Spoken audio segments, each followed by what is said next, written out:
നിലപാടിൽ മാറ്റമില്ലെന്ന് അമേരിക്കയോട് വീണ്ടും ഇറാൻ.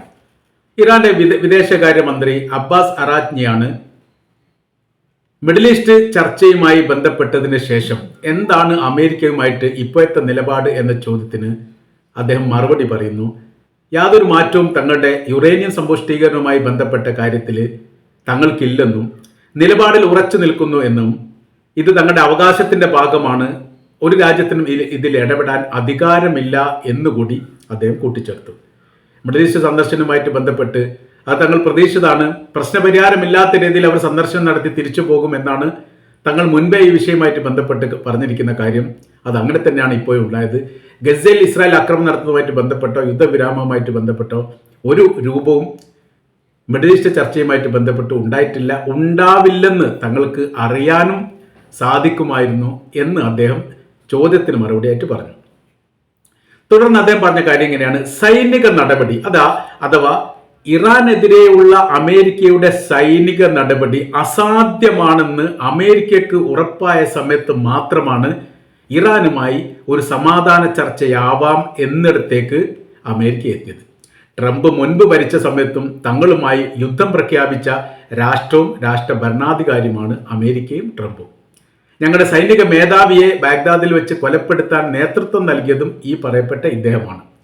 ഞങ്ങളുമായി നിരന്തരം കലഹിക്കുകയും പ്രശ്നങ്ങൾ ഉണ്ടാക്കുകയും ചെയ്ത ട്രംപിന് ഇപ്പോൾ വീണ്ടും വിചാരമുണ്ടായത് തങ്ങളെ തകർക്കാൻ സാധിക്കില്ലെന്ന് ഉത്തമമായ രീതിയിൽ ബോധ്യപ്പെട്ടു. അതിൻ്റെ അടിസ്ഥാനത്തിലാണ് സമാധാനമായിരിക്കുന്ന ചർച്ചയാവാം എന്നിടത്തേക്ക് കാര്യങ്ങൾ എത്തുന്നത്. അമേരിക്കയും ഇറാനും തമ്മിൽ ആണവായുധ കരാർ ഇതായിരുന്നു വളരെ പ്രാധാന്യത്തോടു കൂടി ഏതാനും ദിവസങ്ങളോളം ചർച്ച ചെയ്യപ്പെട്ടത്. അത് കുറച്ച് മുമ്പേ തുടങ്ങിയിട്ടുണ്ട്. 3 ഘട്ട ചർച്ച നടന്നു. 4ാം ഘട്ട ചർച്ചയുമായി ബന്ധപ്പെട്ട വിഷയത്തെക്കുറിച്ച് ചോദിക്കുന്ന സമയത്താണ് ഇറാൻ നിലപാട് പറഞ്ഞിരിക്കുന്നത്. ആക്രമിച്ചുകൊണ്ട് കീഴടക്കുക എന്നുള്ളത് അത്ര എളുപ്പമുള്ള കാര്യമല്ല എന്ന് യമനെ ആക്രമിച്ചപ്പോൾ അമേരിക്ക ബോധ്യപ്പെട്ടതാണ്. പിന്നീട് ആയുധം വെച്ച് കീഴടങ്ങുന്നു, സമാധാനമായിരിക്കുന്ന വിഷയങ്ങൾ ഉണ്ടാക്കുന്നു, അങ്ങനെ വെടിനിർത്തൽ പ്രഖ്യാപിക്കുന്നു. ആർക്ക് വേണ്ടിയാണ് ഈ കാര്യങ്ങളൊക്കെ ചെയ്തത്? ഈ കാര്യങ്ങൾ ചെയ്തതെല്ലാം അമേരിക്കയ്ക്ക് വേണ്ടിയിട്ടാണ്.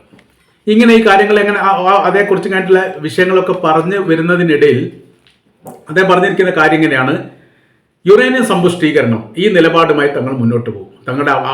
തങ്ങളുടെ രാജ്യത്തിൻ്റെ അവകാശത്തിൻ്റെ ഭാഗമായിട്ട് തന്നെയാണ് തങ്ങളെ പ്രവർത്തനം ചെയ്യുന്നത്. അത് പരമാവധി രാജ്യങ്ങളൊക്കെ ചെയ്യുന്നുണ്ട്. ഇറാനോട് മാത്രം ഇങ്ങനെ കലുഷിതമായിരിക്കുന്ന നിലപാട് സ്വീകരിക്കുന്നത് അതത്ര ഉചിതമുള്ള കാര്യമല്ല. അതവർ ആ കാര്യത്തിൽ അവർക്ക് വിജയിക്കാൻ സാധിക്കുകയില്ല.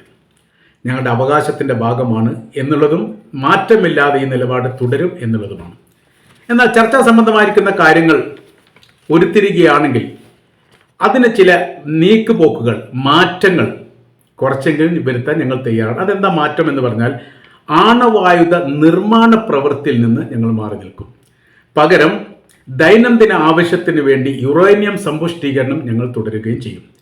അതിന് ഇങ്ങോട്ട് ചില കരാറുകളും കാര്യങ്ങളും ചെയ്യേണ്ടതുണ്ട്. അതിലൊന്ന്, സാമ്പത്തിക ഉപരോധം ഇറാന് മേലെ ഉള്ളത് അമേരിക്ക എടുത്തു കളയണം. അത് നിലപാട് പ്രഖ്യാപിക്കുകയും മധ്യസ്ഥർ മുഖാന്തരം അത് തീരുമാനമാവുകയും ചെയ്യണം. സൈനിക നടപടിയുമായിട്ട് ബന്ധപ്പെട്ട കാര്യം, നിരന്തരം അനാവശ്യമായ രീതിയിലുള്ള പത്രക്കുറിപ്പുകൾ ഒഴിവാക്കണം. നടപടി ഞങ്ങൾ സ്വാഗതം ചെയ്യുന്നു. ആ നടപടി പ്രവൃത്തിയിലൂടെ കാണിച്ചാൽ മതി.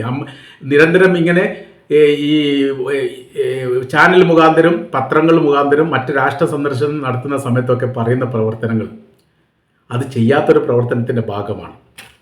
അങ്ങനെ ഈ കാര്യങ്ങളൊക്കെ ഇങ്ങനെ നീണ്ടു പോകുന്നു. അതോടൊപ്പം തന്നെ അദ്ദേഹം പറഞ്ഞിരിക്കുന്ന മറ്റൊരു കരാർ, ഇത്തരം വിഷയങ്ങൾ വിവാദമായതോടുകൂടി എണ്ണ വിലക്ക് ഇടിവ് പറ്റി. അത് സാരമാറ്റി ബാധിച്ചത് അമേരിക്കയെ തന്നെയാണ്.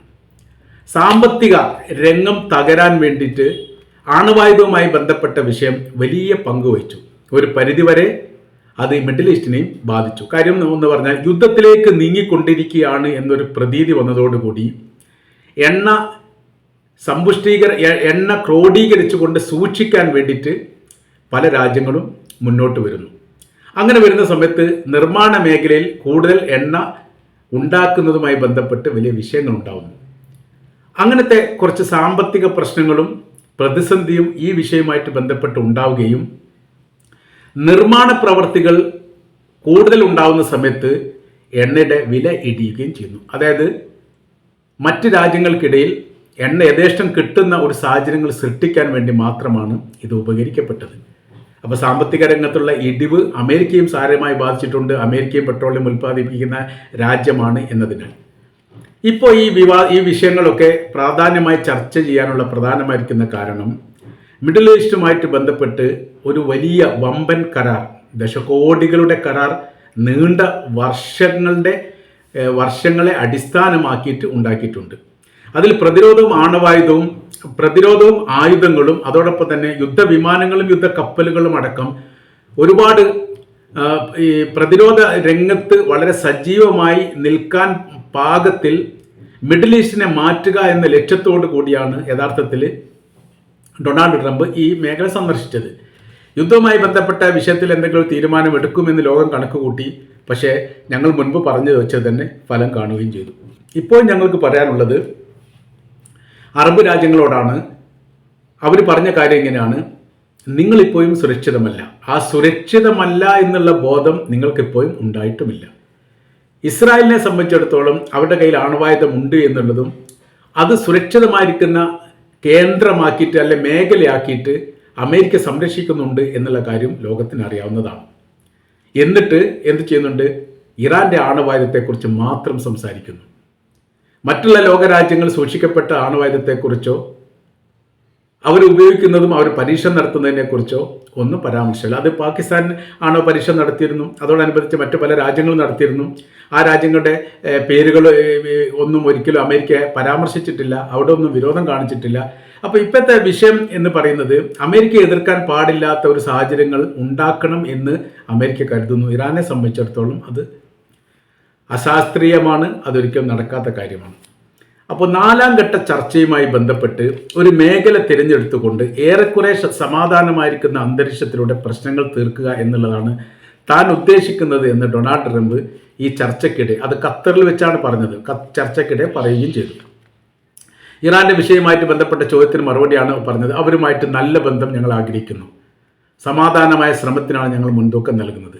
ഞാനൊരു സമാധാന പ്രിയനാണ്, അതുകൊണ്ട് വല്ലാതെ വൈകാതെ തന്നെ അവരുമായിട്ട് ഒരു സഹകരണ അടിസ്ഥാനത്തിൽ മുന്നോട്ട് പോകാൻ വേണ്ടി തീരുമാനിക്കും എന്ന കാര്യങ്ങളൊക്കെ പറയുന്നു. എന്ന കാര്യമൊക്കെ ട്രംപിനെ സംബന്ധിച്ചിടത്തോളം പറയുന്നു. പക്ഷേ ഇറാൻ ഇതൊന്നും മുഖവിലക്കെടുക്കാതെ, ഇറാൻ ഈ കാര്യത്തെക്കുറിച്ചൊന്നും ഒരു പ്രാധാന്യമുള്ള ഒരു വിഷയമായിട്ട് പോലും ചർച്ച ചെയ്യാതെയാണ് അവർ സംസാരിച്ചത്. അവർ പറയുന്നത് ഞങ്ങൾ പ്രതീക്ഷിക്കാത്ത ഒരു കാര്യങ്ങളും അവിടെ നടന്നിട്ടില്ല. കാര്യം എന്ന് പറഞ്ഞാൽ പലസ്തീനുമായിട്ട് ബന്ധപ്പെട്ട വിഷയത്തിൽ ഒരു തീരുമാനം ഉണ്ടാകുമെന്ന് ലോകം വലിയ പ്രാധാന്യത്തോടു കൂടി മാധ്യമവും മീഡിയകളും അന്തിച്ചർച്ചകളും രാഷ്ട്രീയ നിരീക്ഷകരും രാഷ്ട്ര ഭരണാധികാരികളും വളരെ ഗൗരവത്തോടു കൂടി തന്നെ ചർച്ച ചെയ്തു. ഒന്നും ഉണ്ടായിട്ടില്ല. അന്നത്തെ ദിവസം ഇറാൻ പറയുന്ന കാര്യം ഇങ്ങനെയാണ്: അന്നത്തെ ദിവസം, അതായത് സൗദി അറേബ്യയിൽ ഡൊണാൾഡ് ട്രംപ് സന്ദർശിക്കപ്പെട്ട അന്നത്തെ ദിവസം ഇസ്രായേൽ ഗസയിൽ നടത്തിയ ആക്രമണത്തിൽ ഏകദേശം 60ഓളം പേർ കൊല്ലപ്പെട്ടിട്ടുണ്ട്. 125ലധികം ആളുകൾക്ക് പരിക്കേറ്റിട്ടുണ്ട്. തന്ത്രപ്രധാനമായിരിക്കുന്ന ചില മേഖലകൾ, അതായത് ആളുകൾ കൂടിയിരിക്കുന്ന താമസ സ്ഥലത്തിൻ്റെ മേഖലകളിലാണ് അവർ ബോംബിട്ടത്. അതുകൊണ്ടാണ് ഇത്രയും മരണസംഖ്യ കൂടാനുള്ള കാരണം. ഈ ടെൻറ്റുകൾ കേന്ദ്രീകരിച്ചുകൊണ്ടും അതേപോലെ സ്കൂളുകൾ കേന്ദ്രീകരിച്ചുകൊണ്ടും താമസിക്കുന്ന താമസക്കാർക്ക് നേരെ ബോംബ് സ്ഫോടനം നടത്തിയതിനോടനുബന്ധിച്ചാണ് മരണസംഖ്യ കൂടി. കൂടുതൽ കുട്ടികളും സ്ത്രീകളുമാണ് കൊല്ലപ്പെട്ടത് എന്ന് പിന്നീട് ആരോഗ്യ ഡിപ്പാർട്ട്മെൻറ്റ്, ഈ ഫലസ്തീൻ ആരോഗ്യ ഡിപ്പാർട്ട്മെൻറ്റ് സ്ഥിരീകരിച്ചു. അവരുടെ മൃതദേഹം അടക്കം ചെയ്യുന്നതുമായിട്ട് ബന്ധപ്പെട്ട പ്രവർത്തനത്തിൽ ഞങ്ങളുടെ UN സഭയുടെ പ്രതിനിധികളടക്കം ശ്രദ്ധ കേന്ദ്രീകരിക്കുകയാണ്. ഇപ്പോൾ ചില ബിൽഡിങ്ങിൻ്റെ അകത്ത് മൃതദേഹങ്ങൾ ഉണ്ട് എന്ന് മനസ്സിലാക്കിയതിൻ്റെ അടിസ്ഥാനത്തിൽ അവരെ പുറത്തെടുക്കാനുള്ള വലിയ ശ്രമങ്ങൾ നടത്തുന്നു. ഇങ്ങനെ സങ്കടത്തിൻ്റെയും കണ്ണീരിൻ്റെയും പ്രയാസത്തിൻ്റെയും കഥകൾ മാത്രമാണ് സമാധാന ദൂതൻ എന്ന് അമേരിക്കയുടെ പ്രസിഡന്റ് അയാളെ തന്നെ വിശേഷിപ്പിച്ച അദ്ദേഹം സൗദി അറേബ്യ അടക്കമുള്ള മിഡിൽ ഈസ്റ്റ് രാജ്യങ്ങൾ സന്ദർശിച്ചതോടനുബന്ധിച്ച് ആ രാജ്യത്ത് ഉണ്ടാകുന്നത്. ആ പ്രദേശം ആകെ തീ പിടിച്ച പോലെയായി.